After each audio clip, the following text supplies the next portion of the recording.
الحمد لله رب العالمين صلى الله وسلم وبارك على نبينا محمد وعلى آله وصحبه أجمعين أما بعد فهذه الليلة هي ليلة 15 من شهر صفر عام 1436 من هجرة النبي صلى الله عليه وسلم. في جلستنا الثانية نواصل قراءة رسالة الإمام عبد العزيز بن عبد الله بن باز رحمه الله حول أدلة تحريم الغناء والمعازف والرد على من أباحها. Nous sommes le 6 décembre 2014 et pendant cette deuxième assise, nous poursuivons la lecture de l'écrit de l'imam Ibn Baz rahimahullah intitulé Les preuves de l'interdiction des chants et des instruments ainsi que la réfutation à ceux qui les ont permis. قال العلامة ابن القيم رحمة الله عليه في كتابه إغاثة اللهفان من مصائد الشيطان ما نصه. L'imam va nous citer une parole de l'imam Ibn al-Qayyim rahimahullah. Ibn al-Qayyim est l'imam qui est l'élève du Cheikh al-Islam Ibn Taymiyyah rahimahullah, dans un de ses écrits qui traite de la manière de se préserver de la ruse du shaitan qui est utilisée pour égarer l'enfant d'Adam.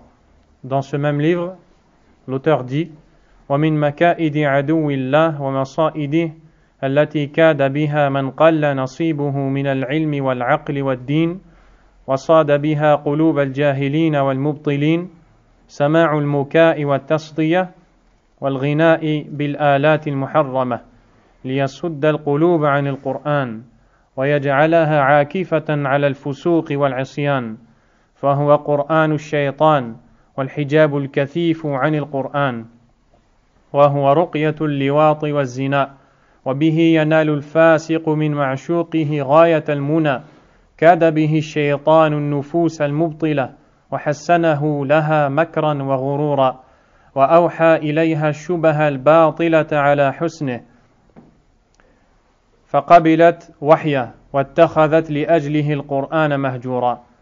Ibn al-Qayyim rahimahullah ta'ala fait une exhortation et dit qu'il fait partie des ruses employées par l'ennemi d'Allah, Iblis, à l'égard de ceux dont la religiosité, le raisonnement et la science est faible. Il fait partie des ruses de Shaitan envers ces gens-là afin de faire dévier leur cœur, de les faire écouter ces distractions qui sont les applaudissements, les sifflements, les chants avec les instruments qui sont interdits. Donc ceci est une ruse du shaitan. Pour quel but? L'imam dit afin de faire dévier le cœur du Coran. Et ceci est une réalité. Tu ne verras pas la personne qui aime la musique, ces chants et toutes ces distractions, tu ne verras pas cette personne attachée au Coran. C'est impossible. Nous parlons de vécu et de choses que nous voyons et connaissons tous les jours. Et il est étonnant de voir que l'individu qui accompagne l'auteur de la séquence vidéo à laquelle nous répondons ici en montrant les arguments du Coran et de la Sunna, lorsqu'ils disent que c'est un argument simpliste que de dire que le Coran ne peut pas cohabiter avec la musique dans le cœur. On pourrait penser que cette parole est légère. Elle n'est pas aussi légère que ça. Car qui sont ceux qui ont dit que le Coran ne peut pas habiter dans le cœur, ne peut pas cohabiter dans le cœur avec la musique et les chants? Ceux qui sont connus pour leur crainte d'Allah, ceux qui connaissent Allah tabaraka wa ta'ala avec ses noms, ses attributs, ceux qui connaissent la religion d'Allah dans ses détails, ceux qui ont passé des dizaines et des dizaines et des dizaines d'années à la quête de la science religieuse. Après ces études, ces longues études, comme l'imam Ibn al-Qayyim rahimahullah, et avant lui, les compagnons du prophète alayhi salatu wassalam, ainsi que les tabi'un la deuxième génération, puis atba'u tabi'in, la troisième génération. Tous ces gens-là disent que le Coran ne peut pas cohabiter dans le cœur avec la musique. Vient ensuite un individu qui efface toutes ces paroles en disant que c'est un discours simpliste. Wala hawla wala quwwata illa billah. Nous disons, ceux qui sont connus pour la science, la profondeur de leur connaissance religieuse, ceux qui nous ont enseigné qui est Allah, avec ses noms, ses attributs, comme l'imam Ibn Taymiyyah rahimahullah, l'imam Ibn al-Qayyim, l'imam Ibn Kathir, l'imam al-Zahabi et autres parmi les élèves d'Ibn Taymiyyah rahimahullah, ceux qui sont les auteurs des meilleurs livres de l'islam. Ibn Kathir, un des meilleurs tafsirs du Coran. Al-Zahabi, un des meilleurs livres d'histoire. Ibn al-Qayyim, celui qui a été surnommé par les savants Tabib al-Qulub, le médecin des cœurs, dont les écrits sont répandus dans la Oumma largement et sont très connus. Ces savants-là et autres disent que le Coran ne peut pas cohabiter dans le cœur avec la musique. Bien sûr, après avoir entendu les preuves du Coran et de la Sunna que la musique est interdite, puis vient une personne dire le contraire. Et Allah guide qui il veut et il égare qui il veut. Ibn al-Qayyim rahimahullah dit que Shaitan utilise cette ruse, l'écoute de ces distractions mauvaises, et fait en sorte que les gens se recueillent devant ces choses-là, les écoutent, ceci afin de désobéir à Allah. Puis il a donné comme surnom à cette musique, à ces chants, Coran ou Shaitan, le Coran du diable. Al-Kathifu anil Qur'an, Al-Hijab al-Kathifu anil Qur'an, le voile épais qui vient se mettre entre l'individu et le Coran. La ruqya, l'incantation qui peut pousser à l'homosexualité ou bien à la fornication. Et le shaitan a rusé en embellissant ces choses-là au regard des gens, et ainsi il les a trompés, puis les gens les ont suivis malheureusement. Ensuite il a cité des vers poétiques que nous allons passer, puis Ibn Baz rahimahullah dit وَلَمْ يَزَلْ أَنصَارُ الْإِسْلَامِ وَأَئِمَّةُ الْهُدَى تَصِيحُ بِهَؤُلَاءِ مِنْ أَقْطَارِ الْأَرْضِ وَتُحَذِّرُ مِنْ سُلُوكِ سَبِيلِهِمْ وَاقْتِفَاءِ آثَارِهِمْ مِنْ جَمِيعِ طَوَائِفِ الْمِلَّةِ. C'est donc la fin de la parole d'Ibn al-Qayyim. Ce n'est pas Ibn Baz qui parle. Il dit, les secoureurs de l'islam parmi les imams de la guidée n'ont cessé d'élever leur voix, peu importe le pays où ils se trouvaient, pour mettre en garde les gens, les croyants, car c'est leur devoir de montrer la vérité aux croyants. Ils levaient leur voix pour mettre en garde les fidèles, les croyants, contre le suivi de ces voix du diable. Après cela, l'imam Ibn Baz rahimahullah va citer des ambiguïtés émises par ces gens-là, ce qui rendent licite la musique, puis il va y répondre. Écoutez bien attentivement et voyez combien est profonde la science des savants de la sunna. Shubhatun batila wa raddu alayha. Ambiguïté erronée, et l'ambiguïté n'est qu'erronée, et la réponse à celle-ci. زعم أبو تراب تبعا لابن حزم أن قوله سبحانه ومن الناس من يشتري لهو الحديث ليضل عن سبيل الله بغير علم ويتخذها هزوا دليل على أن مشتري لهو الحديث من الأغاني والملاهي لا يستحق الذم إلا إذا اشتراها لقصد الضلال أو الإضلال أما من اشتراها للترفيه والترويح عن نفسه فلا بأس في ذلك. L'auteur de l'article auquel répond Ibn Baz, le dénommé Abu Turab, qui suit d'ailleurs l'imam Ibn Hazm dans ce jugement de la musique, a prétendu au sujet de la parole d'Allah, le verset 6 de Surat Luqman, ce qui veut dire, et parmi les gens, il y en a qui achètent des plaisants discours pour égarer les gens du chemin d'Allah sans science et pour prendre en moquerie le chemin d'Allah. Abu Turab et ses semblables disent que ceci est une preuve que celui qui achète ces plaisants discours que ce soit les chants ou les instruments de distraction, ne mérite pas de reproche si il n'a pas pour intention de s'égarer ou d'égarer les gens. Et si il l'achète, ce plaisant discours, pour se faire du bien, se détendre, se reposer, ceci est licite.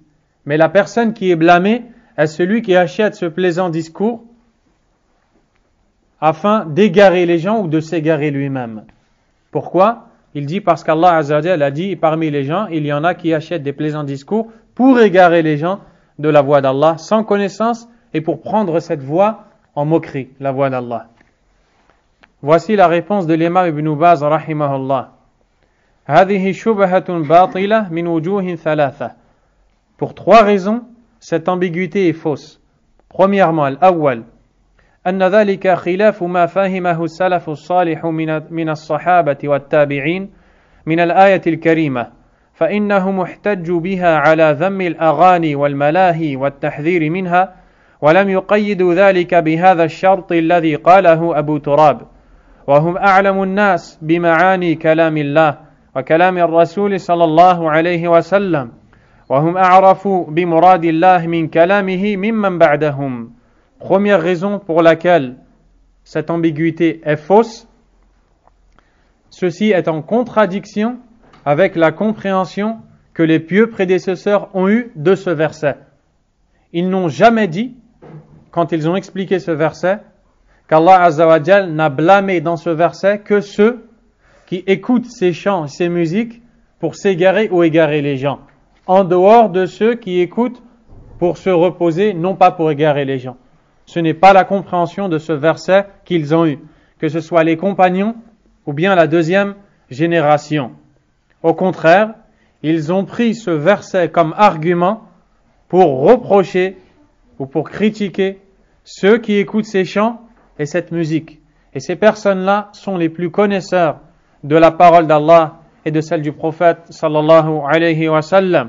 Ils sont ceux qui connaissent mieux que quiconque après eux l'essence profonde de la parole d'Allah Azza wa Jal. N'est-ce pas que Abdullah ibn Mas'ud radiyallahu anhu, duquel nous avons parlé au cours de la dernière séance, nous avons dit qu'il est celui qui connaît le plus les causes de révélation des versets, à un point où il a dit, il n'existe personne qui connaît les révélations de versets comme moi. Il a été éduqué par le prophète alayhi salatu wassalam, il a vécu avec lui. Abdullah ibn Mas'ud prenait ce verset comme argument pour blâmer ceux qui écoutaient les chants et les instruments. Et ceux qui les suivirent parmi les premières générations ont compris ce verset de cette façon. Et Allah Azza wa Jal nous a ordonné de suivre leur voie dans le Coran. فَإِنْ آمَنُوا بِمِثْلِ مَا آمَنْتُمْ بِهِ فَقَدْ اهْتَدَوْا. Et s'ils croient en la même chose en laquelle vous croyez, alors ils seront guidés. Il s'adresse aux compagnons pour dire que si les autres ont la même croyance que celle des compagnons, alors ils seront guidés. Deuxièmement, الوجه الثاني أن ذلك خلاف ظاهر الآية لمن تأملها. Deuxièmement, cette argumentation est fausse car elle contredit le sens apparent du verset pour celui qui la médite. Et là maintenant, nous allons voir la différence qu'il y a dans la compréhension de versets entre les gens de science et les ignorants. Allah tabaraka wa ta'ala a donc au sujet du verset cité par Allah tabaraka wa ta'ala, il dit liyudilla an sabilillahi bighayri ilm, c'est-à-dire que ces gens-là achètent des plaisants discours pour égarer les gens du chemin d'Allah sans connaissance.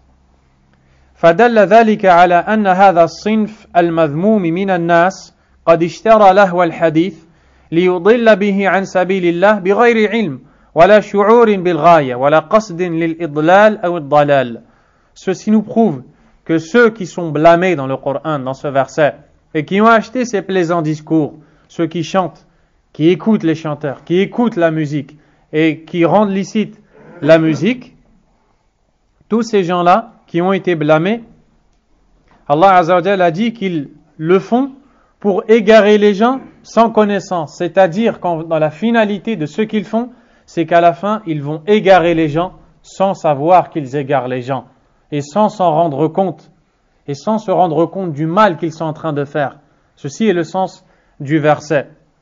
Donc, au contraire, nous voyons bien qu'est visée par ce verset toute personne qui écoute, qui vend, qui achète, qui rend licite, qui aime les chants, la musique, les instruments. وَلَوْ كَانَ اشْتَرَى لهو الحديث وهو يعلم أنه يضل به أو يقصد ذلك لم يقل الله عز وجل ليضل عن سبيل الله بغير علم. Ceci car si celui qui achète ces plaisants discours savait qu'il égare les gens quand il les achète, quand il les écoute, quand il les propage, et il avait l'intention justement de s'égarer, d'égarer les gens, Allah subhanahu wa ta'ala n'aurait pas dit sans connaissance. Car ce serait une contradiction. S'il prend ce discours plaisant, il le véhicule au sein des gens, il l'écoute, il le propage, il le fait écouter aux autres. Et il sait qu'en faisant ça, il égare les gens. Pourquoi est-ce qu'Allah Azza wa Jal va dire pour égarer les gens du chemin d'Allah sans connaissance? Alors qu'il sait qu'il est en train de les égarer. Donc on voit bien qu'Allah parle de personne qui agit ainsi et qui, à cause de son ignorance, ne sait pas le mal qu'elle est en train de commettre.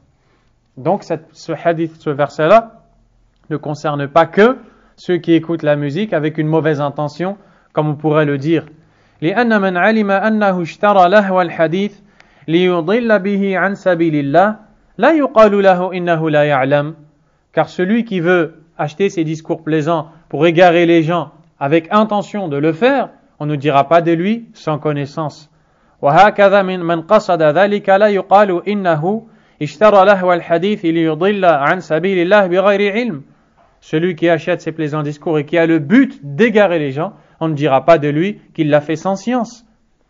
لأن من علم أن غايته الضلال أو قصد ذلك قد اشترى لهو الحديث ليضل عن سبيل الله بعلم وقصد لا ليضل بغير علم. Car celui qui sait que le but recherché à travers ces choses-là, c'est d'égarer les gens, on dira de lui qu'il égare les gens en pleine connaissance de cause. Donc ici, ceux qui achètent les plaisants discours et qui sont visés par Allah Azza wa Jal ne sont pas que ceux qui le font avec une mauvaise intention. Jeudi, Allah Tabaraka wa Ta'ala a cité dans Surat Al-Baqarah ceux qui s'adonnent à la sorcellerie, qui apprennent la sorcellerie, qui la vendent, qui l'achètent ou autre. Il dit وَلَقَدْ عَلِمُوا لَمَنِ اشْتَرَاهُ مَا لَهُ فِي الْآخِرَةِ مِنْ خَلَقٍ. Surat Al-Baqarah, Allah Azza wa Jal a dit et ceux qui l'ont acheté ont certes su, ils ont su qu'ils n'auront aucune part dans l'au-delà.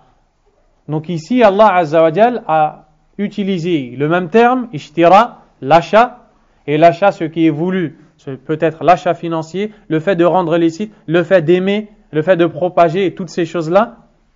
Celui qui l'a acheté, la sorcellerie, sait pertinemment que celui qui s'y adonne n'aura aucune part dans l'au-delà, c'est-à-dire de hasanat. Regardez maintenant ici, Allah Azza wa Jal nous dit que eux, ceux qui s'adonnent à la sorcellerie, le savent. Ils connaissent le mal qu'ils font. Pourquoi est-ce qu'Allah Azza wa Jal n'a pas dit bighayri ilm? Allah Azza wa Jal n'a pas dit au sujet de ceux qui commettent la sorcellerie sans connaissance. Sans connaissance, car ici, ceux qui le font le savent. Donc dans le verset où on parle des chants, on ne parle pas que de ceux qui savent. Vous avez compris? Ibn Baz dit فَتَأَمَّلْ وَتَنَبَّهْ أَيُّهَا الْقَارِئُ الْكَرِيمُ يَتَّضِحُ لَكَ الْحَقِّ. Médite donc, ô cher lecteur, te dit l'imam Ibn Baz, toute la vérité va s'éclaircir devant toi. وعليه تكون اللام في قوله ليضل عن سبيل الله لام العاقبة لا أو لام التعليل أي تعليل الأمر القدري ذكره الحافظ ابن كثير وغيره. Et nous voyons la profondeur de la science des savants de la sunna et que lorsqu'ils parlent, ils ne parlent pas pour plaire aux gens. Ils ne parlent pas à la recherche d'un bien mondain. Ils ne parlent que dans un seul but, une seule intention, secourir la vérité avec laquelle Allah nous a donné l'ordre de l'adorer. et de suivre son prophète sallallahu alayhi wa sallam, en dépit de l'aversion de quiconque parmi les gens.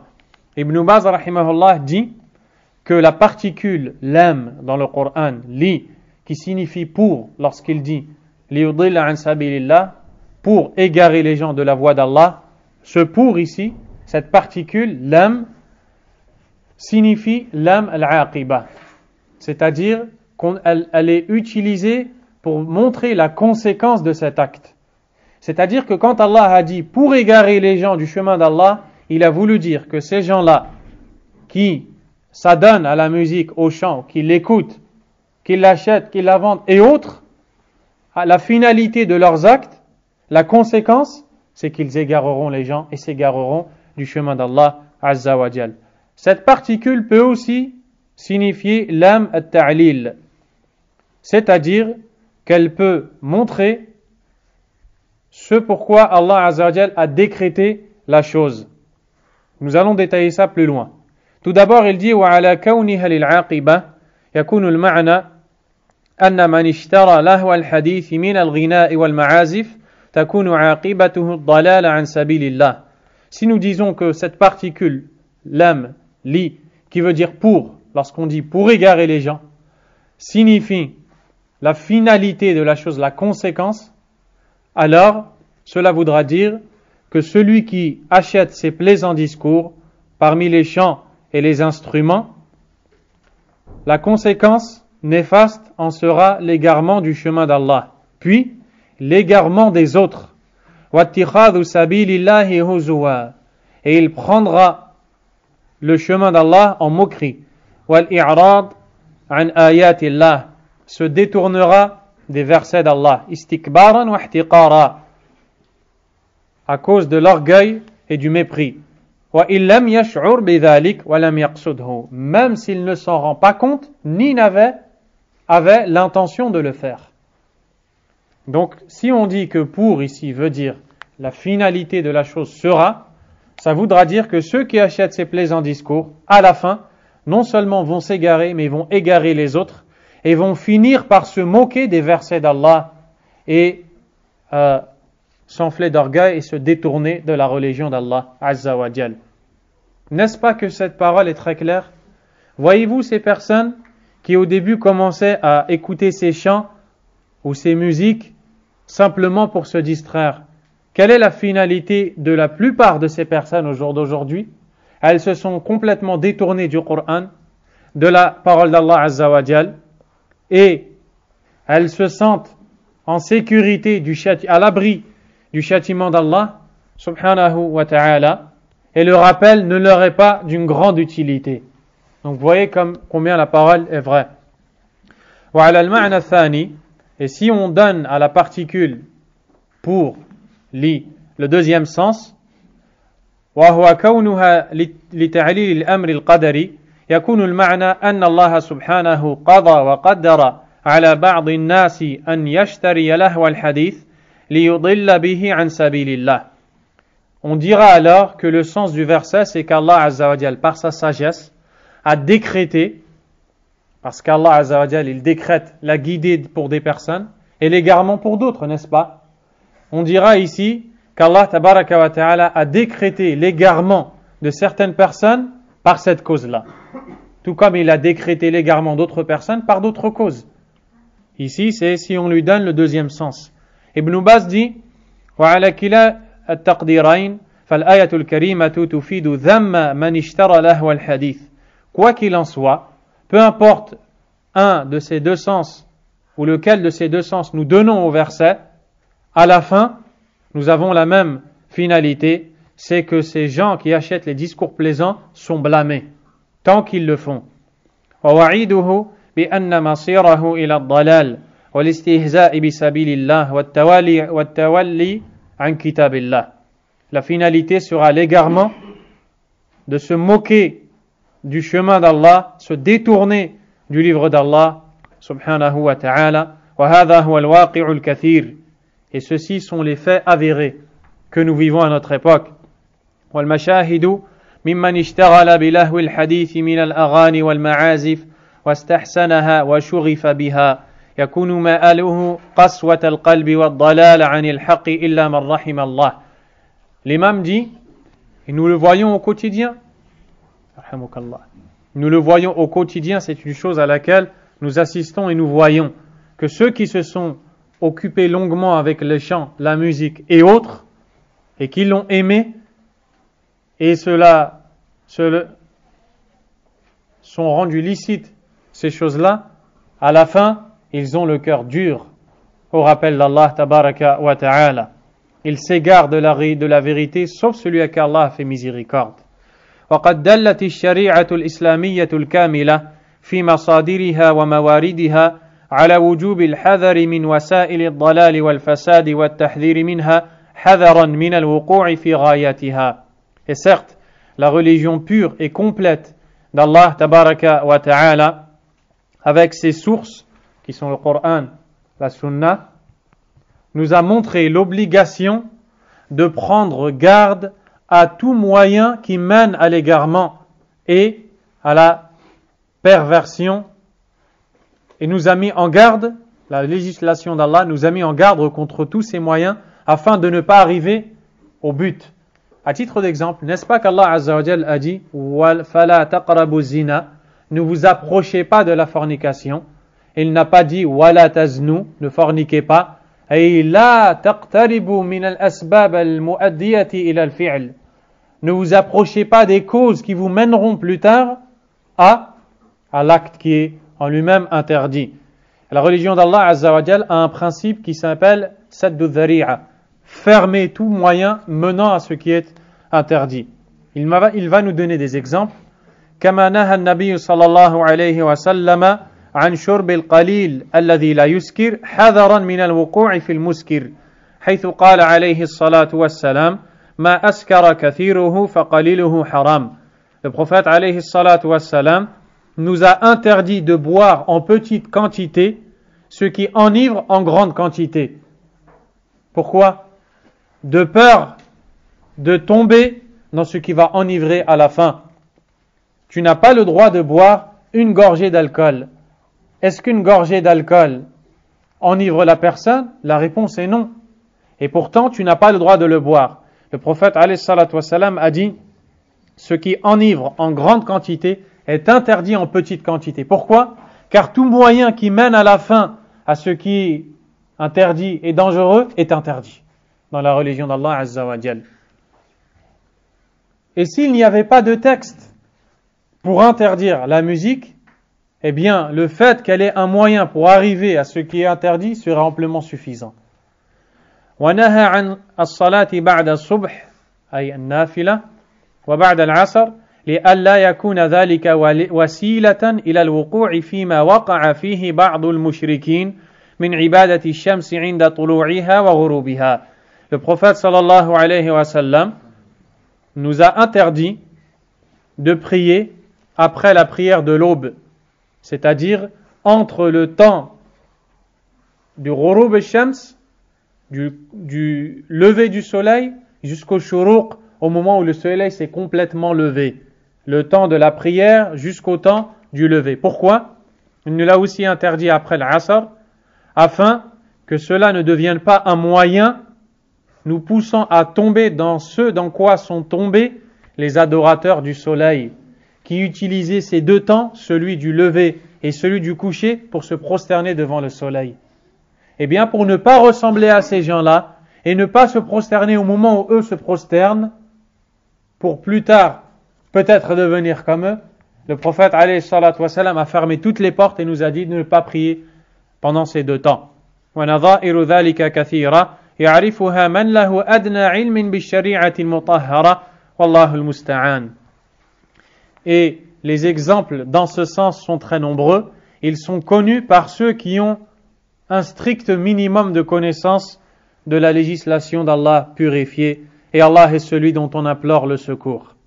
La troisième raison pour laquelle l'ambiguïté est fausse, الوجه الثالث أنه لو كان الذم مختصا بمن اشترى لهو الحديث لقصد الضلال أو الإضلال لم يكن في تنصيص الرب عز وجل على لهو الحديث فائدة. C'est de dire que si le blâme dans ce verset, et parmi les gens il y en a qui, jusqu'à la fin, si le blâme dans ce verset était dirigé que à ceux qui achètent ces plaisants discours, qui écoutent la musique, simplement pour s'égarer ou égarer les autres, eh bien, il n'y aurait aucun intérêt à parler du plaisant discours. Car tout ce qui va être utilisé pour égarer les gens est blâmé. Tout ce qui va être utilisé pour s'égarer ou égarer les autres va être blâmé par Allah tabaraka wa ta'ala. Pourquoi alors ne citer que les plaisants discours ici? Car le reproche à ce moment-là n'est pas propre aux plaisants discours, mais il sera dirigé à tous ceux qui font des actes, disent des paroles pour s'égarer et égarer les autres. بل يعم كل من فعل شيئا يقصد به الضلال أو الإضلال حتى ولو كان ذلك شيء محبوبا إلى الله سبحانه وتعالى.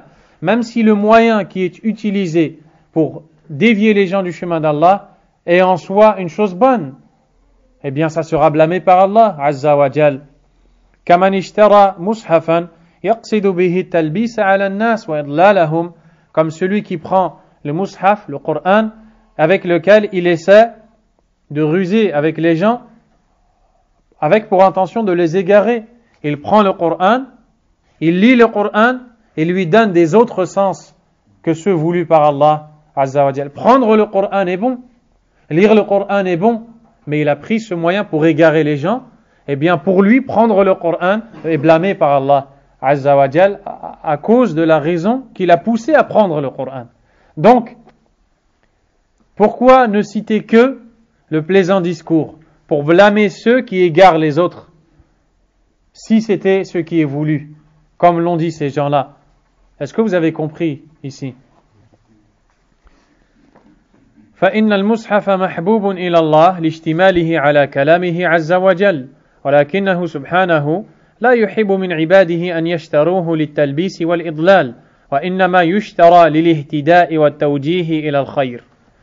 Et le Coran, le mushaf, est aimé par Allah en raison de ce qu'il contient comme parole d'Allah, exalté soit-il. Mais Allah Azza wa Jal n'aime pas de ses serviteurs qu'ils s'en servent pour égarer les gens et les dévier. Au contraire, il veut d'eux qu'ils soient utilisés pour orienter les gens vers la droiture. وقد اعترف ابن حزم وأبو تراب بهذا الوجه وزعم أن الآية تختص بهذا الصنف. Et malgré le fait que l'imam Ibn Hazm et son disciple Abu Turab, l'auteur de la revue, de l'article dans la revue pour rendre licite la musique, malgré le fait qu'ils ont reconnu cet argument, ils ont dit c'est vrai, eh bien ils ont dit, nous disons quand même que ce verset ne vise que ceux qui achètent ces plaisants discours pour égarer du chemin d'Allah subhanahu wa ta'ala. C'est donc pour ces trois raisons que cette ambiguïté tombe à l'eau et elle coule bien profondément. Walhamdulillah. J'entends l'individu qui est présent devant ce chanteur dire au sujet du tafsir de Abdullah ibn Mas'ud radiyallahu anhu qui a dit Allah Azza wa Jal a voulu parler du chant. Il dit déjà si on prend cette interprétation, laquelle, celle de Abdullah ibn Mas'ud radiyallahu anhu, on dira qu'on ne parle pas de musique ou d'instruments, mais on parle de chant. Donc, il a voulu dire que Abdullah ibn Mas'ud radiyallahu anhu, si on prend son explication du verset, il a fait dire à Abdullah ibn Mas'ud, qu'il le veuille ou non, que Abdullah ibn Mas'ud ne parle ici que du chant. Subhanallah. Et donc il dit, la question, c'est la question des instruments. Ici, il ne parle pas des instruments. Deuxièmement, il dit, si on prend cette explication, celle de Abdullah ibn Mas'ud, on rendra tout interdit. La hawla wa la quwwata illa billah. Nous disons, l'imam Abdullah ibn Mas'ud, le noble compagnon du prophète sallallahu alayhi wa sallam, rend interdit tout ce qu'Allah rend interdit. Il rend interdit tout ce que le prophète rend interdit, sallallahu alayhi wa sallam, n'en déplaise à quiconque. Premièrement. Deuxièmement, de dire que l'argument n'est pas bon puisque il ne parle pas d'instruments, or nous parlons des instruments, nous disons, comment as-tu pu passer à côté de ce qui est plus clair que le soleil en plein milieu de la journée? Si Abdullah ibn Mas'ud radiyallahu anhu ne parle que des chants ici, il les réprimande. Que va dire Abdullah ibn Mas'ud si ces chants sont accompagnés d'instruments? Ça sera encore bien plus grave. Regardez, ne passe à côté de ça que celui qui a été privé de la bonne compréhension, car au lieu de suivre les pieux prédécesseurs dans la compréhension du Coran, eh bien, il suit autre chose. Donc, nous disons à ce personnage, crains ton Créateur, et arrête de faire dire aux compagnons ce qu'ils ne disent pas, et arrête de donner aux gens une compréhension autre que ce qu'Allah a voulu de nous, du Coran et de la Sunna. وهو خطأ بين وعدول بالآية عن معناها الصحيح وإضاعة لمعناها الأكمل. Ibn Baz rahimahullah dit, ceci est une erreur évidente et c'est un abandon du sens apparent du Coran. فعرفت أيها القارئ الكريم من هذه الأوجه الثلاثة كشف شبهة أبي تراب وبطلانها واتضح لك أن الآية الكريمة حجة ظاهرة على ذم الأغاني والملاهي وتحريمها وأنها وسيلة للضلال والإضلال والسخرية بسبيل الله والإعراض عن كتابه وإن لم يشعر مشتروها بذلك وهذا هو الذي فهمه السلف الصالح من الآية الكريمة وهم أولى بالاتباع رضي الله عنهم. Ibn Baz dit, tu viens de voir, ô lecteur, à travers ces trois arguments, que cette ambiguïté émise par Abu Turab est caduque. Et le verset vient de devenir clair devant toi. Tu viens de voir que c'est une preuve claire et apparente quant aux reproches et aux blâmes des chants, des instruments de distraction et l'interdiction de ces choses-là. Et tu viens de voir que c'est un moyen menant à l'égarement, à prendre en moquerie le chemin d'Allah, à se détourner du livre d'Allah, même si ceux qui s'y adonnent ne s'en rendent pas compte. Cette compréhension est celle qu'ont eu les pieux prédécesseurs et ils sont plus à même d'être suivis. Walhamdulillah. وسبق لك كشف شبهة أبي تراب في تعلقه بحديث الجاريتين وكشف شبهته الأخرى في تعلقه بحديث أبي مسعود البدري وصاحبيه في الرخصة لهم في الغناء وقت العرس. Tout comme tu viens de voir la dissipation des ambiguïtés émises par Abu Turab lorsqu'il a argumenté pour rendre licite les chants, la musique, en disant que les deux jeunes filles ont chanté chez le prophète sallallahu alayhi wa sallam et que certains compagnons ont chanté à l'occasion d'un mariage et on ne leur a pas fait de reproches. Vous avez vu les deux filles qui ont chanté chez le prophète alayhi salatu wa sallam. Abu Bakr est arrivé et il a dit Mizmar min mazamir shaytan inda an-nabi sallallahu alayhi wa sallam, une flûte des flûtes du diable chez le prophète sallallahu alayhi wa sallam. Le prophète lui a dit laisse-les, c'est un jour de fête. Il dit donc c'est une preuve que c'est permis. Nous disons tu as fait encore une fois erreur. Pourquoi?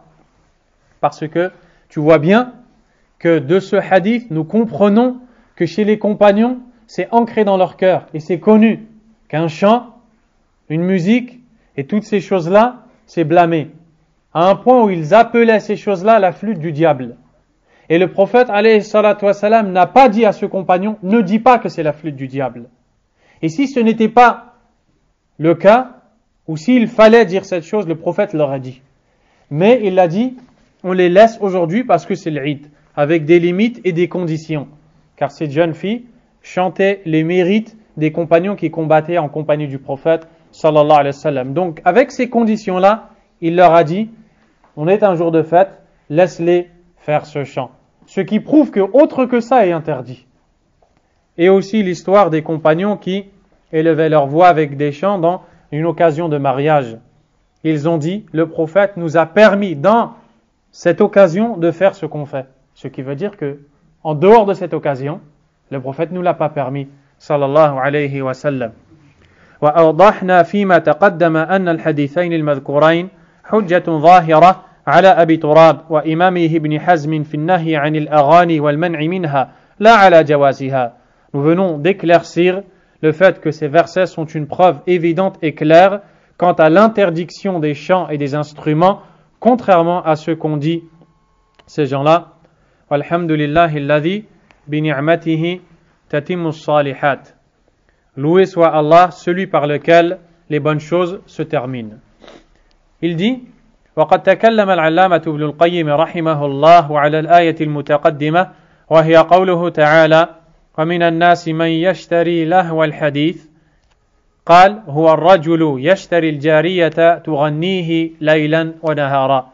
Ibn al-Qayyim rahimahullah a commenté ce verset, le verset du blâme de ceux qui achètent le plaisant discours, en disant: هو الرجل, il concerne l'individu qui achète une servante à qui il demande de chanter jour et nuit. Donc c'est le bien le chant aussi dont on parle. Donc vous voyez que les savants, on va lire d'autres paroles, que les savants ne disent pas, contrairement à ces gens-là qui pensent régler ces questions avec une intervention vidéo en apparence, et on leur donne le nom de cheikh ou de tel et tel statut, puis ils pensent qu'avec une vidéo, il va régler une chose qui a été jugée par la majorité des savants, parmi les 4 imams, les compagnons et autres, comme illicite. Ils pensent qu'il va faire une vidéo et dire l'affaire est classée, en réalité ce n'est pas illicite. Nous disons si c'est illicite. Walhamdulillah. وقال ابن نجيح عن مجاهد هو اشتراء المغني والمغنية بالمال الكثير والاستماع إليه وإلى مثله من الباطل. Un autre a rapporté selon Mujahid, un grand imam exégète du Coran, que ce verset concerne celui qui achète un chanteur ou une chanteuse avec beaucoup d'argent, puis qui se met à écouter ses paroles ou toute parole fausse. وهذا قول مكحول, c'est aussi la parole de Makhul, un grand imam du tafsir. وهذا اختيار أبي إسحاق أيضا, c'est aussi l'avis choisi par Abu Ishaq, un grand imam. وقال أكثر ما جاء في التفسير أن لهو الحديث ها هنا هو الغناء لأنه يلهي عن ذكر الله تعالى. Ce grand imam a aussi dit, la majorité des savants du tafsir ont dit de ce verset que les discours plaisants sont les chants, car ils dévient et il distrait la personne du rappel d'Allah Azza wa Jal. قال الواحدي قال أهل المعاني يدخل في هذا كل من اختار اللهو والغناء والمزامير والمعازف على القرآن. Un grand imam a dit au sujet du sens du verset, entre dans cette reproche dans le verset toute personne qui choisit la distraction, le chant, les instruments au Coran. وإن كان اللفظ قد ورد بالشراء فلفظ الشراء يذكر في الاستبدال والاختيار وهو كثير في القرآن. Même si le terme employé et désigné dans le Coran est l'achat, si ce n'est que l'achat dans le Coran, quand il est utilisé, des fois il est employé pour signifier l'échange ou bien le choix. Donc ici, quand on nous dit ils ont acheté des discours plaisants, c'est-à-dire ils les ont choisis au Coran, à la parole d'Allah Azza wa Jal. قال ويدل على هذا ما قاله قتادة في هذه الآية. Il dit, nous prouve ce sens qui vient d'être cité, la parole de l'imam Qatada, un tabi'i rahimahullah, au sujet de ce verset, لعله ألا يكون أنفق مالا. Il se peut que celui qui est blâmé par ce verset n'a pas dépensé d'argent pour ce discours plaisant. قال وبحسب المرء من الضلالة أن يختار حديث الباطل على حديث الحق. Puis il dit, il suffit à l'individu pour s'égarer de choisir le faux discours au vrai discours. وقال الواحدي وهذه الآية على هذا التفسير تدل على تحريم الغناء. الواحدي a dit, ce verset avec cette explication nous montre clairement l'interdiction du chant. قال وأما غناء القينات فذلك أشد ما في الباب. Quant au chant de certaines parmi les chanteuses ou danseuses, cette interdiction est plus grave et plus dure encore. وَذَلِكَ لِكَثْرَةِ الْوَعِيدِ الْوَارِدِ فِيهِ, en raison de la grande menace relatée à ce sujet. وَهُوَ مَا رُوِيَ أَنَّ النَّبِيَّ صلى الله عليه وسلم قال من استمع إلى قينة سب في أذنه الآنك يوم القيامة والآنك الرصاص المذاب. Il est rapporté que le prophète alayhi salatu wa salam aurait dit: celui qui écoute la chanteuse, on lui déversera dans ses oreilles du plomb fondu le jour de la résurrection. Wal-'iyadhu billah. وقد جاء تفسير لهو الحديث بالغناء مرفوعا إلى النبي صلى الله عليه وسلم. Et on a également apporté l'explication du plaisant discours comme étant le chant du prophète sallallahu alayhi wa sallam. Vous allez voir qu'ici, la narration va être discutable, l'authenticité va être discutable, mais vous comprendrez pourquoi il va citer cet argument.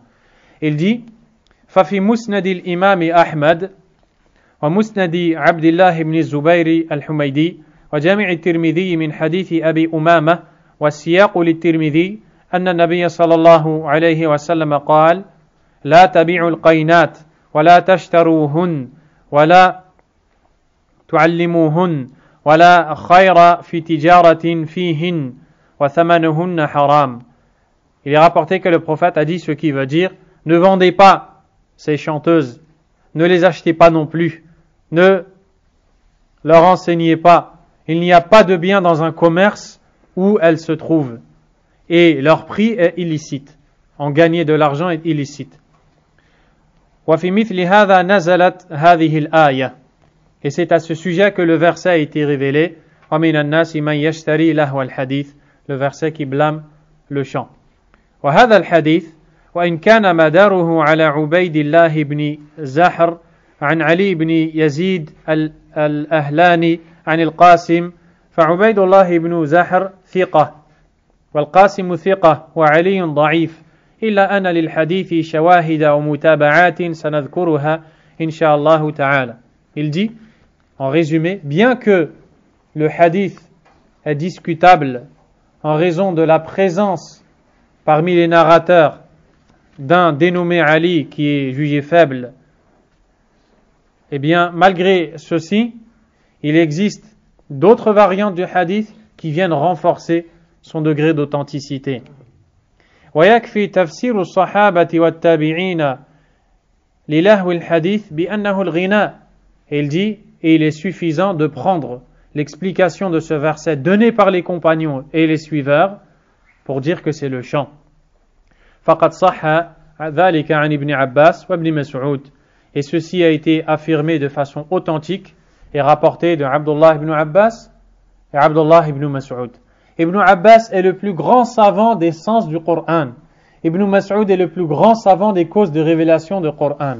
Subhanallah. Ce n'est donc pas n'importe qui a donné cette explication au verset. قال أبو الصهباء سألت ابن مسعود عن قوله تعالى ومن الناس من يشتري لهو الحديث فقال والله الذي لا إله إلا هو الغناء والله الذي لا إله إلا هو الغناء والله الذي لا إله إلا هو الغناء. Un homme a dit, j'ai interrogé l'imam Ibn Mas'ud au sujet de ce verset. Il m'a dit, je jure par Allah en dehors duquel aucune divinité mérite réellement l'adoration, qu'il parle du chant. Et il a juré 3 fois par Allah Azza wa Jal. وصح عن ابن عمر رضي الله عنهما أيضا أنه الغناء.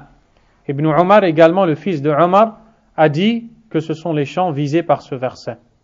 قال الحاكم أبو عبد الله في التفسير من كتاب المستدرك ليعلم طالب هذا العلم أن تفسير الصحابي الذي شاهد الوحي والتنزيل عند الشيخين مسند. L'imam Al-Hakim, dans son recueil intitulé Al-Mustadrak, a dit que chaque personne qui recherche la science sache que le tafsir du compagnon qui a assisté auprès du prophète sallallahu alayhi wa sallam, il a assisté à la révélation chez l'imam al-Bukhari et Muslim est considéré comme étant élevé. C'est-à-dire qu'ils disent que quand le compagnon explique un verset, cette explication qu'il nous donne, il ne peut nous la donner que s'il l'a entendu du prophète sallallahu alayhi wa sallam. وقال في موضع آخر من كتابه وهو عندنا في حكم الرفع وهذا وإن كان فيه نظر فلا ريب أنه أولى بالقبول من تفسير من بعدهم فهو أعلم الأمة بمراد الله عز وجل في كتابه فعليهم نزل وهم أول من خطب به من الأمة وقد شاهدوا تفسيره من الرسول صلى الله عليه وسلم علما وعملا وهم العرب الفصحاء على الحقيقة فلا يعدل عن تفسيرهم ما وجد إليه سبيل. Il dit dans un autre passage de son livre que ceci a pour nous le même statut que si le prophète l'avait dit, alayhi salatu wassalam. Même si ceci peut être discutable, nul doute chez nous que ce qui est plus à même d'être accepté, c'est bien le tafsir du compagnon. C'est bien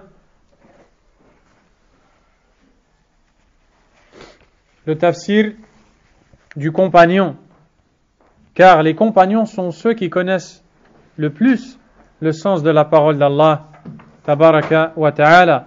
Car c'est vers eux qu'est descendue cette révélation.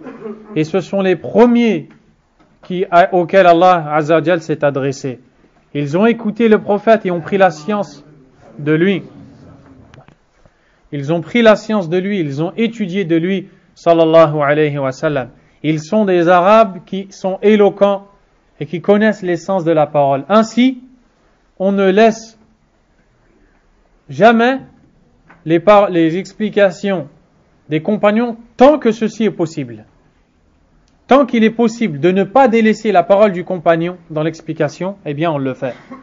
ولا تعارض بين تفسير لهو الحديث بالغناء وتفسيره بأخبار الأعاجم وملوكها وملوك الروم ونحو ذلك مما كان النضر بن الحارث يحدث به أهل مكة يشغلهم به عن القرآن فكلاهما لهو الحديث.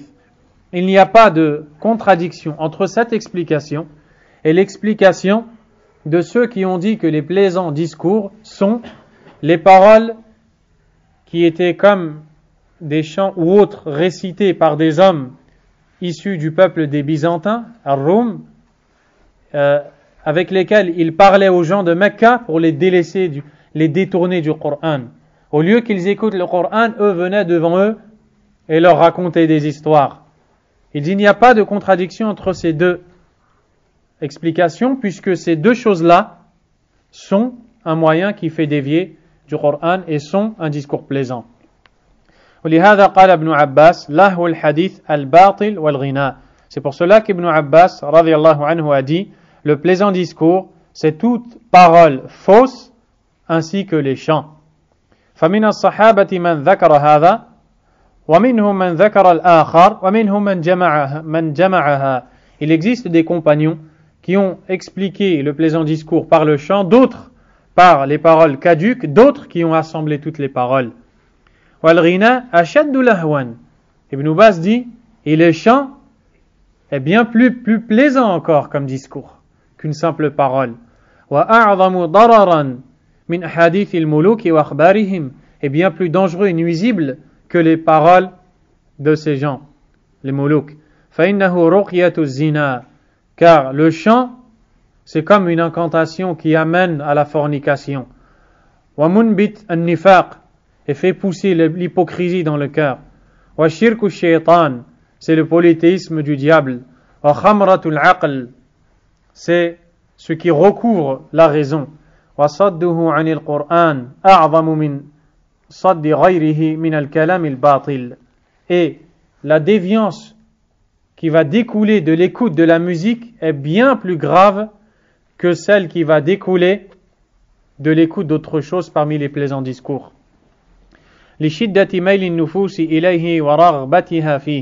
En raison du grand penchant que les âmes ont vers justement la musique et les instruments. N'est-ce pas que vous voyez des personnes qui peuvent changer complètement de comportement juste à cause d'une musique? Elle peut passer du stade du calme à l'excitation la plus totale. À cause de quoi? À cause de cette musique. Car certes, il y a quelque chose qui est plaisant dedans. Ibn Taymiyyah, rahimahullah ta'ala, a dit fi kulli batil shay'un mahboub wa shay'un min al-haq. Il existe dans toute chose fausse une chose qui est aimée, une chose qui à la base est aimée par l'âme et qui est vraie. Mais Allah Azza wa Jal, le diable, le shaitan, va enjoliver tout ce qui est mauvais en se servant du peu. Et c'est ce qu'on retrouve dans le Coran quand Allah Azza wa Jal dit alaykum salam. Yas'alunaka 'anil khamri wal maisir. Il t'interroge au sujet du vin et des jeux de hasard. Qul fihima ithmun kabir, dit, il s'y trouve un grand péché wa manafi'u lin-nas, et des utilités pour les gens. Allah Azza wa Jal a bien dit qu'il y a des utilités pour les gens. Mais c'est normal, car quand on va être tenté par quelque chose, il faut bien qu'il y ait quelque chose avec quoi Allah nous teste. Il va nous mettre un goût auquel on est attiré. Sinon, on ne sera jamais attiré à ces choses-là, il n'y aura plus de test. Et comment on va gagner le paradis s'il n'y a plus de test? Donc Allah Azza wa Jal nous interdit une chose et nous met dans cette chose quelque chose qu'on aime, mais il nous le rend illicite. Allah Azza wa Jal a dit, il s'y trouve, dans le sens du verset, il s'y trouve un grand péché et de nombreuses utilités. Wa naf'uhuma wa ithmuhuma akbaru min naf'ihima. Mais le péché est bien plus grand que l'utilité qui s'y trouve. Et c'est pareil dans toute chose qui est fausse. Le péché est tout le temps plus grand que l'utilité qui s'y trouve. Et donc, la musique attire les gens, mais le péché est bien plus grave. إذ عرف هذا فأهل الغناء ومستمعوه لهم نصيب من هذا الذم بحسب اشتغالهم بالغناء عن القرآن. Ceci étant conclu et compris, il dit, sachez que les gens qui écoutent les chants et qui chantent ont une part de ce reproche fait par Allah dans ce verset, parce que ils ont pris le temps et l'ont donné dans les chants au lieu de le donner dans le Coran. وَإِلَّمْ يَنَالُوا جَمِيعًا. Même s'ils n'ont pas pris la totalité du reproche qui est fait par Allah Azza wa Jal, eh bien au minimum ils ont pris une part, ils sont concernés par ce blâme. فَإِنَّ الْآيَاتِ تَضَمَّنَتْ ذَمَّ مَنِ اسْتَبْدَلَ لَهْوَ الْحَدِيثِ بِالْقُرْآنِ. Car le verset blâme et vient reprocher celui qui a échangé le Coran avec le discours plaisant. لِيُضِلَّ عَنْ سَبِيلِ اللَّهِ بِغَيْرِ عِلْمٍ. Afin d'avoir comme finalité d'égarer les gens du chemin d'Allah sans connaissance, sans s'en rendre compte, comme vous venez de l'entendre. وَيَتَّخِذَهَا هُزُوًا. Et aussi prendre en moquerie le chemin d'Allah. وَإِذَا يُتْلَى عَلَيْهِ الْقُرْآنِ وَلَّى مُسْتَكْبِرًا. Puis quand on va lui réciter le Coran, il tournera le dos plein d'orgueil. كَأَن لَّمْ يَسْمَعْهُ. Comme s'il ne l'avait jamais entendu. كَأَنَّ فِي أُذُنَيْهِ وَقْرًا. Comme si que ses oreilles étaient bouchées. وَهُوَ الثِّقَلُ وَالصَّمَمُ. Comme si qu'il y avait une lourdeur et une sourdité dans leurs oreilles. وَإِذَا عَلِمَ مِنْهُ شَيْئًا اسْتَهْزَأَ بِهِ. Et lorsqu'il entendra quelque chose de ce Coran, il le prendra à la moquerie. فَمَجْمُوعُ هَذَا لَا يَقَعُ إِلَّا مِنْ أَعْظَمِ النَّاسِ كُفْرًا وَإِنْ وَقَعَ بَعْضُهُ لِلْمُغَنِّينَ وَمُسْتَمِعِيهِمْ فَلَهُمْ حِصَّةٌ وَنَصِيبٌ مِنْ هَذَا الذَّمِّ. Donc celui qui a réuni toutes ces choses-là, sans aucun doute, cela fait partie de la plus grande mécréance. Mais celui qui n'a pas réuni toutes ces choses-là, alors il a une part du péché. يوضحه. Ce qui va suivre va éclaircir ce sens. أنك لا تجد أحدا عني بالغناء وسماع آلاته إلا وفيه ضلال عن طريق الهدى علما وعملا. Éclaircis ce qu'on vient de dire, le fait que tu ne trouveras jamais quelqu'un, écoutez bien cette parole, tu ne trouveras jamais quelqu'un qui a donné son temps dans le chant et l'écoute des instruments, tu ne trouveras jamais quelqu'un qui est dans un tel état exempt d'égarement dans le chemin d'Allah, que ce soit dans la science ou dans les actes. Les gens qui s'adonnent à ces musiques, à ces chants, tu trouveras toujours en eux un égarement dans la religion d'Allah, une mauvaise compréhension, un égarement, un mauvais comportement, une mauvaise mise en pratique. C'est normal. Ils n'ont pas donné assez de temps au Coran. وَفِيهِ رَغْبَةٌ عَنْ اسْتِمَاعِ الْقُرْآنِ إِلَى اسْتِمَاعِ الْغِنَى.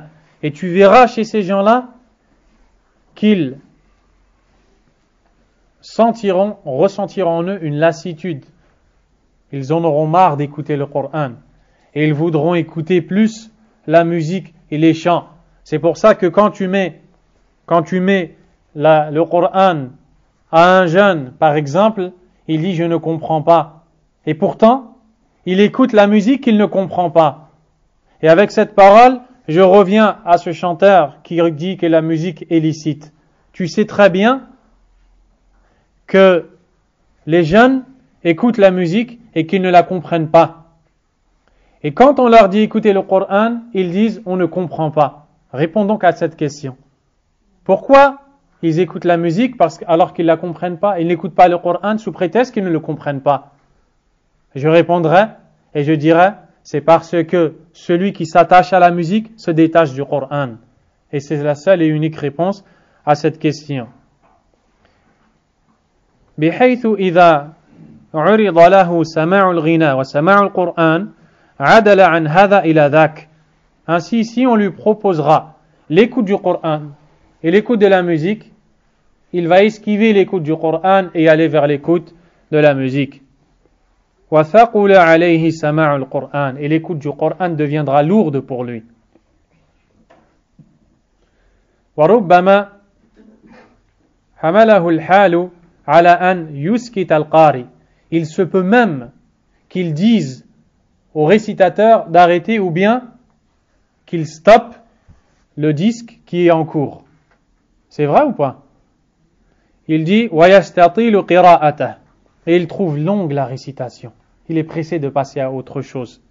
وَيَسْتَزِيدُ الْمُغَنِّي. Et il demande au chanteur de chanter. وَيَسْتَقْصِرْ نَوْبَتَهُ. وأقل ما في هذا أن يناله نصيب وافر من هذا الذم إن لم يحظى به جميعه. Et donc le minimum de ce que l'on peut dire, c'est qu'il prendra une grande part de ce reproche qui a été fait par Allah Azza wa Jal s'il ne prend pas tout.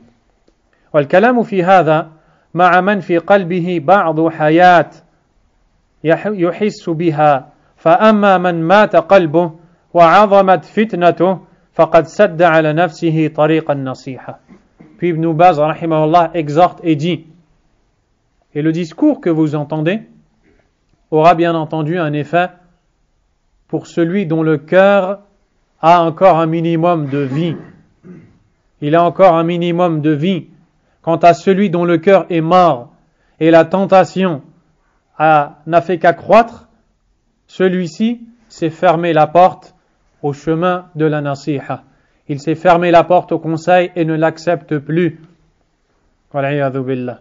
Allah Azza wa Jalla a dit وَمَنْ يُرِدِ اللَّهُ فِتْنَتَهُ فَلَنْ تَمْلِكَ لَهُ مِنَ اللَّهِ شَيْئًا أُولَئِكَ الَّذِينَ لَمْ يُرِدِ اللَّهُ أَنْ يُطَهِّرَ قُلُوبَهُمْ في الدنيا لهم في الدنيا خزي ولهم في الآخرة عذاب عظيم.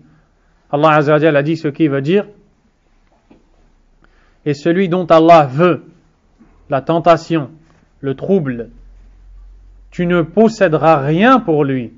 C'est-à-dire si Allah Azza wa Jalla veut toucher quelqu'un d'un trouble, veut égarer quelqu'un, veut atteindre quelqu'un, tu ne pourras rien faire pour lui.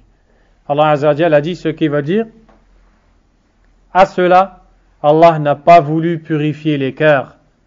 Ils auront dans ce bas monde un avilissement. Allah va les humilier, les rabaisser. Et dans l'au-delà, ils auront un immense châtiment. Ibn Baz rahimahullah ta'ala a dit fin de citation. Donc ce n'était pas la parole de l'imam Ibn Baz, rahimahullah ta'ala, mais c'était la parole d'une autre personne.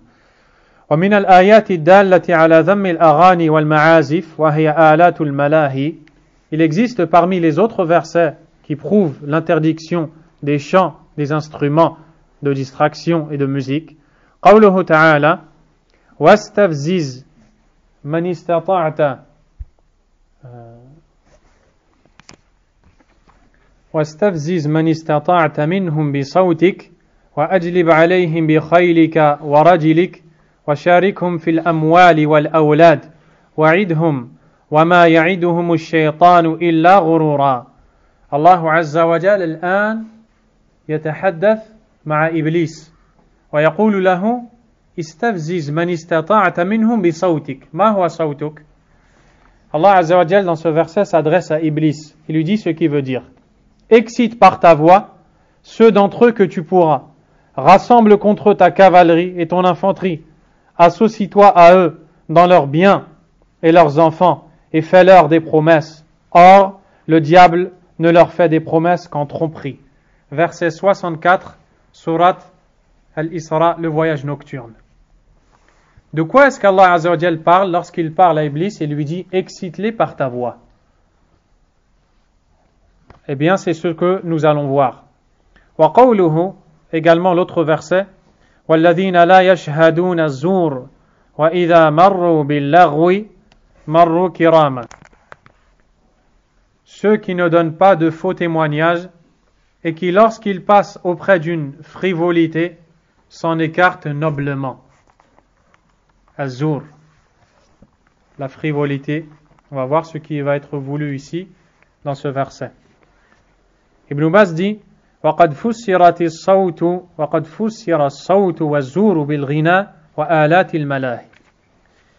La voix du diable dans le premier verset, la frivolité dans le deuxième verset, ces deux mots ont été expliqués comme étant le chant et les instruments. وَفُسِّرَ الصَّوْتُ أَيْضًا بِكُلِّ صَوْتٍ يَدْعُو إِلَى بَاطِلٍ. Également, la voix a été expliquée comme étant toute voix qui appelle à un mal et à un faux. N'est-ce pas que la musique appelle à un mal et à un faux? وَفُسِّرَ الزُّورُ بِكُلِّ مُنْكَرٍ. Certains ont dit que la frivolité ici, c'est toute chose réprimandable. وَلَا مُنَافَاةَ بَيْنَ التَّفَاسِيرِ. Il n'y a pas de contradiction entre toutes ces explications. وَمَدْلُولُ الْآيَتَيْنِ يَعُمُّ ذَلِكَ كُلَّهُ. Car le sens des deux versets englobe toutes ces choses-là. وَلَا رَيْبَ أَنَّ الْأَغَانِيَ وَالْمَلَاهِيَ مِنْ أَقْبَحِ الزُّورِ. Sans le moindre doute, les chants et les instruments font partie des frivolités les plus laides et mauvaises. وَمِنْ أَخْبَثِ أَصْوَاتِ الشَّيْطَانِ. Et des voix les plus mauvaises du diable. لِمَا يَتَرَتَّبُ عَلَيْهَا مِنْ قَسْوَةِ الْقُلُوبِ. En raison de ce qui va découler comme dureté des cœurs. وَصَدِّهَا عَنْ ذِكْرِ اللَّهِ وَعَنِ الْقُرْآنِ. Et du fait que ces instruments et ces musiques vont dévier les cœurs du Coran et du rappel d'Allah. بل وعن جميع الطاعات إلا من رحم الله كما قد سلف بيان ذلك, comme vous venez de le voir précédemment. وأما الأحاديث الواردة في ذم الأغاني والملاهي فكثيرة. Quant aux hadiths relatés dans le reproche et le blâme pour le chant et les instruments, ils sont nombreux. وأصحها ما رواه البخاري في صحيحه. Le plus authentique, celui qui est rapporté par l'imam al-Bukhari dans son recueil. حيث قال, وقال, lorsqu'il dit, je vous lis directement, وقال هشام بن عمار حدثنا صدقة بن خالد حدثنا عبد الرحمن بن يزيد بن جابر حدثنا عطية بن قيس الكلابي حدثني عبد الرحمن بن غنم الأشعري قال حدثني أبو عامر وأبو مالك الأشعري والله ما كذبني أنه سمع النبي صلى الله عليه وسلم يقول ليكونن من أمتي أقوام يستحلون الحر الزنا والحرير والخمر والمعازف وهو صريح في ذم مستحل المعازف حيث قرنهم مع مستحل الزنا والخمر والحرير. Il dit, le hadith est rapporté par l'imam al-Bukhari rahimahullah, selon un tabi'i qui rapporte, je vous raccourcis la chaîne de narrateur et on vous parlera de cette chaîne plus loin inchallah, selon le tabi'i qui rapporte selon le compagnon en disant, et wallah il ne m'a pas menti, il m'a dit, j'ai entendu le prophète sallallahu alayhi wa sallam dire, certainement il viendra des peuples de ma communauté qui rendront licite la fornication, la soie, les boissons enivrantes et les instruments. Ibn Baz dit, ce texte est clair car il reproche, il fait un reproche, il blâme ceux qui rendront licites les instruments du fait qu'il les a joints à la musique, à la fornication, à la soie et aux boissons enivrantes. Toutes ces choses sont illicites. L'individu qui essaie d'argumenter pour ce hadith dit, malheureusement encore une fois à cause du manque de connaissance de la sunna, il dit, premièrement, dans ce hadith, il n'y a pas d'interdiction quant à la musique et au chant. Car il dit qu'on voit al-khabar wa al-insha. C'est une information et ce n'est pas un ordre ou un interdit direct qu'a donné le prophète alayhi salatu wassalam. De quoi est-ce qu'il parle? Pour que vous compreniez correctement, il existe des textes qui sont des akhbar, des informations, d'autres qui sont dits insha. C'est-à-dire que dans ces textes, on formule une interdiction ou bien un ordre. Comme par exemple des textes où le prophète sallallahu alayhi wa sallam dit il va se passer telle et telle chose. On ne dira pas forcément que telle et telle chose qui va se passer est interdite. Sauf s'il y a un indice, un autre hadith qui est directement clair, ou autre parmi les textes qui vient nous montrer que cette chose qui va se passer est illicite. Je vous donne un exemple. Je n'ai pas d'exemple tout de suite, mais le principe est compris. Lorsque le prophète nous parle des choses qui arriveront vers la fin des temps, eh bien, il nous dit qu'il se passera telle et telle chose. Le fait qu'il dit que cette chose va se passer à la fin des temps ne veut pas dire directement que cette chose est interdite. Vous avez compris? C'est ce qui est voulu ici. L'individu dit, ici nous avons un khabar, une information, nous n'avons pas l'insha, une formulation d'un interdit ou d'un ordre. Or, avec un simple khabar, on ne peut pas dire que cette chose est interdite. Nous disons, encore une fois, n'as-tu pas lu le hadith prophétique béni, clair, de celui à qui Allah Azza wa Jalla a donné l'éloquence? N'est-ce pas que le prophète alayhi salatu wa salam a dit, il viendra des gens qui se rendront licites, alaykum salam, qui se rendront licites la fornication, la soie, le vin et les instruments. Se rendre licite, qu'est-ce que ça veut dire? Ça veut dire que la chose est, je demande à quelqu'un qui n'a pas étudié. Qu'est-ce que ça veut dire? Ça veut dire le fait de dire, réponds-moi. Ça veut dire que c'est illicite. Si on dit qu'ils l'ont rendu licite, c'est-à-dire qu'avant qu'ils le rendent licite, c'était illicite. Je ne sais pas comment cet individu a fait pour passer à côté de ça. Peut-être à cause du manque de baraka quand on ne suit pas la sunna et la compréhension des pieux prédécesseurs. Deuxièmement, ne voit-il pas que dans le hadith, le prophète sallallahu alayhi wa sallam a joint le fait de rendre licite les instruments aux boissons enivrantes, à la soie et à quoi? À la fornication. Est-ce que ces choses-là sont ignorées chez nous? On sait que toutes ces choses-là sont haram. Donc, si on dit ce qu'il a dit, à savoir ici on ne voit pas que c'est interdit, on voit on sera dans l'erreur, comme lui l'a été. Mais grâce à Allah Azza wa Jalla, on ne l'a pas été, il nous a préservés. On demande à Allah de nous guider et de les guider. Donc on voit très clairement que le prophète alayhi salatu wassalam blâme la musique. Certaines personnes ont dit, d'ailleurs lui il le dit à un moment, il dit que le prophète a cité cela car la plupart du temps la musique est utilisée dans un contexte où il y a femmes, alcool, fornication et autres. C'est pour cela que la musique a été citée dans ce hadith. Ajab al-Ujab.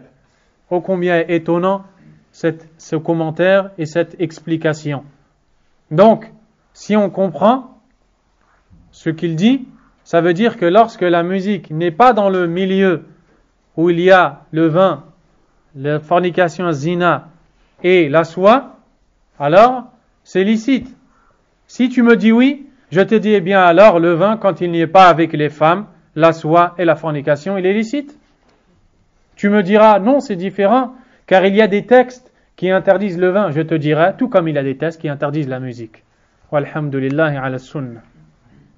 Ibn Baz dit وحجة ظاهرة في تحريم استعمال المعازف وهي آلات الملاهي كالطنبور والعود والطبل وغير ذلك من آلات الملاهي. Ce hadith est donc une preuve apparente et évidente quant à l'interdiction de l'utilisation des instruments musicaux comme le tambour, comme la flûte, le bois et autres parmi les instruments. وقد أجمع أهل اللغة على تفسير المعازف بآلات الملاهي. Les savants de la langue arabe sont unanimes pour expliquer le mot ma'azif cité dans le hadith comme étant les instruments de distraction. وما ذاك إلا لما يترتب عليها من قسوة القلوب ومرضها واشتغالها عن الصلاة والقرآن. Et ce reproche a été fait par le prophète sallallahu alayhi wa sallam en raison de ce qui va découler de l'écoute de la musique et des chants, comme dureté des cœurs, comme maladie des cœurs, à un point où les gens vont s'occuper par la musique et délaisser la salat et le Coran. N'est-ce pas ce que l'on voit, subhanallah? N'est-ce pas ce que l'on voit les jeunes qui ne prient pas et qui passent leur temps avec la musique? Imagine-toi un peu que ce jeune-là, au moment où il voulait se repentir, tombe sur ta vidéo. Et alors il voit que tu lui dis que c'est licite. Il retourne à cette musique, il l'aime, il ne prie pas, il ne vient pas, il ne se repent pas. Tu auras été comme le brigand de la route, qui coupe la route aux voyageurs. Et toi, tu auras coupé la route aux voyageurs vers Allah, subhanahu wa ta'ala. وَإِذَا انضَمَّ إِلَيْهِ الْغِنَى صَارَ الْإِثْمُ أَكْبَرُ. Puis s'y ajoute le chant, alors le péché grandit. وَالْفَسَادُ أَعْظَمُ. Et la perversité plus grande. كَمَا سَيَأْتِي كَلَامُ أَهْلِ الْعِلْمِ فِي ذَلِكَ. Comme vous allez voir les paroles des savants dans ce domaine. وَقَدْ تَقَدَّمَ لَكَ بَعْضُهُ. Et dont tu viens d'en voir une partie. وَأَمَّا الْحِرْ فَيُرْوَى بِالْحَاءِ الْمُهْمَلَةِ وَالرَّاءِ وَهُوَ الْفَرْجِ وَالْمُرَادِ الزِّنَا. Ce qui est voulu par le mot الْحِرْ, c'est la fornication.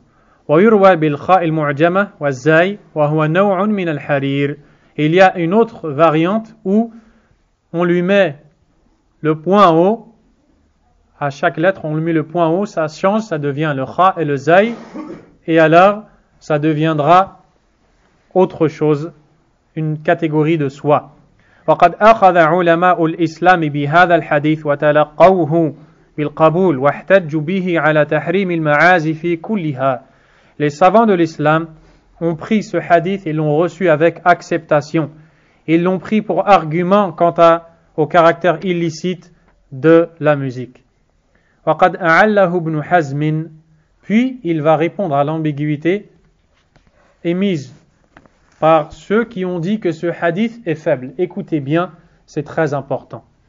وقد أعله ابن حزم وأبو تراب بعده تقليدا له بأنه منقطع بين البخاري رحمه الله وبين شيخه هشام بن عمار لكونه لم يصرح بسماعه منه وإنما علقه عنه تعليقا. L'imam Ibn Hazm rahimahullah ainsi que son suiveur Abu Turab, l'auteur de la revue ainsi que son suiveur dans la vidéo et autres, ont dit que ce hadith est suspendu. On appelle ça dans la science du hadith, mustalah al-hadith, hadithun mu'allaq. Le hadith al-mu'allaq, hadith qui est dit suspendu, est un hadith qui est relaté par un imam du hadith, mais dont il y a une absence d'un narrateur, d'un rapporteur dans la chaîne de transmission. Je vais te faire une image pour que ça devienne plus facile. Je te donne une parole. Je te dis, demain, on sera dimanche. Le frère Suleiman entend ma parole. Il va la transmettre à Ibrahim. Ibrahim va la transmettre à Salim. Salim va la transmettre à Soufiane. Entre moi et Soufiane, il y a 3 personnes. Soufiane jusqu'à moi, toutes ces personnes sont les narrateurs, ruwatul hadith, ceux qui ont rapporté ce récit du prophète alayhi salatu wassalam. C'est-à-dire que le compagnon était avec lui, il a entendu le prophète, puis il est allé voir des gens, il leur a dit, ces gens-là ont été voir d'autres personnes et ainsi de suite.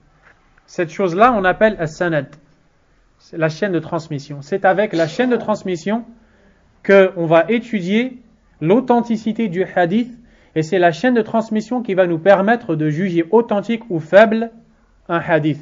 Bien sûr, ce sont les savants dans le domaine qui sont aptes à le faire. Qu'est-ce qu'un hadith suspendu mu'allaq? C'est un hadith dans lequel il y a une absence d'un rapporteur. Ici, je vous ai donné 4 noms, de moi jusqu'au dernier qui est Soufiane. Le premier, c'est Suleiman. Il m'a entendu, il l'a rapporté à Ibrahim. Ibrahim l'a rapporté à Salim. Salim l'a rapporté à Soufiane. Et Soufiane devra dire, Salim m'a dit que Ibrahim lui a dit, que Suleiman lui a dit, qu'il a entendu Sadiq dire. C'est comme ça que ça marche avec un hadith. C'est ce qu'on appelle la chaîne de transmission. Les hommes, ce sont les narrateurs, ruwa. Quand il y a l'absence de Salim ou de Ibrahim dans la chaîne de transmission, on dit que le hadith est suspendu. Par exemple, Soufiane va dire, au lieu de dire Salim m'a dit que Ibrahim lui a dit, que Suleiman lui a dit, que Sadiq a dit, il dira Ibrahim a dit, mais il ne va pas dire Ibrahim m'a dit. Pourquoi? Car entre lui et Ibrahim, il y a quelqu'un et Soufiane ne l'a pas cité. Donc, qu'est-ce qui va se passer? Ce hadith va prendre un statut. On va dire il est mu'allaq, il est suspendu. Il est suspendu. Pour juger de son authenticité, il faudra étudier toutes les autres variantes du hadith. Car il se peut que pendant que j'ai parlé, Abdullah était présent. Et Abdullah, lui, va dire, j'ai entendu Salim me dire que Ibrahim a dit, que Suleiman a dit. Donc, qu'est-ce qu'il fait? Il va lier le hadith qui a été suspendu. Alors, le hadith va être authentique. Quand le hadith suspendu n'est pas lié, donc on ne sait pas qui est la personne dont le nom n'a pas été cité, on ne peut pas savoir si le hadith est authentique, car il se peut que la personne soit une menteuse, ou a inventé le hadith, ou autre chose, et alors le hadith va devenir faible à cause de cette suspension justement. Pour pouvoir dire que le hadith suspendu est faible, il faut d'abord étudier toutes les variantes du hadith. Car il se peut qu'avec d'autres variantes du hadith, on verra qu'un autre rapporteur a lié tous les narrateurs du hadith. Est-ce que c'est clair? Ibn Hazm, rahimahullah, dit que ce hadith est suspendu, car Al-Bukhari, rahimahullah, quand il l'a narré, il a dit, narraté, quand il l'a rapporté, il a dit, وَقَالَ Hisham, et Hisham a dit, que un tel a rapporté jusqu'à arriver au prophète. Donc on voit qu'il n'a pas dit Hisham m'a rapporté, Hisham ibn Ammar. Donc ils ont dit entre l'imam al-Bukhari et Hisham, il y a un ou plusieurs individus dont on ne connaît pas les noms.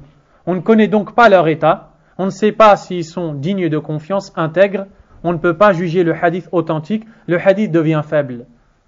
C'est comme ça qu'a agi Ibn Hazm. À partir du moment où il a jugé faible, il a dit, ce n'est donc plus un argument en soi quant à l'interdiction de la musique. Ibn Baz dit وقد أخطأ ابن حزم في ذلك وأنكر عليه أهل العلم هذا القول. Je me permets de dire au présentateur de cette séquence vidéo qui la termine en disant méfions-nous de ce que nous pensons savoir. Je te dis, pensais-tu savoir ces choses-là? Ibn Hazm dit وقد أخطأ ابن باز nous dit وقد أخطأ ابن حزم في ذلك وأنكر عليه أهل العلم هذا القول. Les savants ont réprimandé l'imam Ibn Hazm lorsqu'il a dit que ce hadith est faible car il est suspendu. وخطأوه فيه, et on dit qu'il a fait erreur dans ce jugement. لأن هشاما من شيوخ البخاري, car Hisham ibn Ammar, celui au sujet duquel al-Bukhari a dit Hisham a dit au lieu de dire Hisham m'a dit, ce qui laisse entendre que le hadith est suspendu, cet homme-là fait partie des professeurs de l'imam al-Bukhari. وَقَدْ عَلَّقَهُ عَنْهُ جَازِمًا بِهِ. Et l'imam al-Bukhari rahimahullah ta'ala a des fois dans son recueil, il suspend les hadiths pour plusieurs raisons. Ça peut être pour raccourcir la chaîne de transmission. Des fois, ça peut être parce que dans d'autres passages du même livre, il a cité toute la chaîne, alors il ne la cite pas tout le temps. Et ça peut être pour d'autres raisons. Ibn Baz rahimahullah ta'ala dit l'imam al-Bukhari rahimahullah a suspendu le hadith non pas à cause de tout ce que vous venez d'entendre, au contraire, il affirme que le hadith vient du prophète alayhi salatu wassalam. Il est authentique. وَقَدْ قَبِلَ مِنْهُ أَهْلُ الْعِلْمِ ذَلِكَ. Les gens de science l'ont accepté de lui. وَصَحَّحُوا مَا عَلَّقَهُ جَازِمًا بِهِ إِلَى مَنْ عَلَّقَهُ عَنْهُ. وهذا الحديث من جملة الأحاديث المعلقة الصحيحة. Ce hadith fait partie des hadiths qui sont suspendus mais authentiques. Et vous allez voir pourquoi il est authentique. ولعل البخاري لم يصرح بسماعه منه لكونه رواه عنه بالإجازة أو في معرض المذاكرة أو لكونه رواه عنه بواسطة بعض شيوخه الثقات فحذفه اختصارا أو لغير ذلك من الأسباب المقتضية للحذف. Et il a cité certaines raisons pour lesquelles l'imam al-Bukhari aurait pu suspendre ce hadith, parmi lesquelles, pour faire court, et d'autres raisons aussi. وعلى فرض انقطاعه بين البخاري وهشام.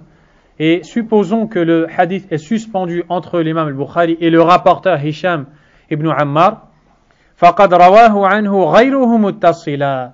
Autre que le Bukhari a rapporté ce hadith lié avec tous les noms des rapporteurs. عن هشام ibn Ammar إلى آخر الإسناد. Il a rapporté à partir de Hisham ibn Ammar jusqu'au dernier. وبذلك بطلت شبهة ابن حزم ومقلده أبي تراب واتضح الحق لطالب الحق والله المستعان. Et avec ceci a été dissipée l'ambiguïté émise par Ibn Hazm et son fanatique Abu Turab, et nous disons les fanatiques qui les ont suivis aveuglément, et la vérité apparaît clairement.